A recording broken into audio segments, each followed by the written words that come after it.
Pila daw ang cottage yo? Pila daw ang cottage? Bata bayad. Kay kuha na ni kana Isa duha. Ambrosio. Pila mo cottage? Oo, money. Pila Ambrosio. Kids pool, Midori. Muna ang pool sa Midori.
Midori. Ang sa'yo masulti sa Midori, Dad?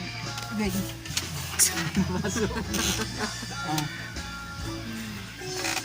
taliguan kay Bugnaw. Bugnaw. So, hello guys. Namin sa humana na miglibot sa Midori Ice Cold Resort. So, para sa kung ano, okay naman siya. Pero flowing siya. Flowing iyang tubig niya sa pool. Problema is naway lang cottage 500 ni guba,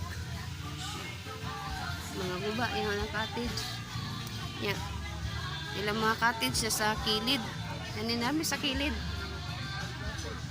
tapos ilang parking area nasa tunga. Mas priority nilang parking area kaysa sa mga cottage, no? Nasa tunga ang parking area ng cottage na sa kilid. Natungaan ang parking area sa mga cottage o sa liguanan. Yeah. Pero kung gusto jud mo mo adto ka-experience, go ra gud eh. Okay ra man 500 cottage, pabayaron jud mo 500. Cottage niya 100 entrance. Chokes ra. Bugnaw ang tubig. Bugnaw kayo. Eh, flowing man siya. So, katora guys. So, see you next advents. Bye.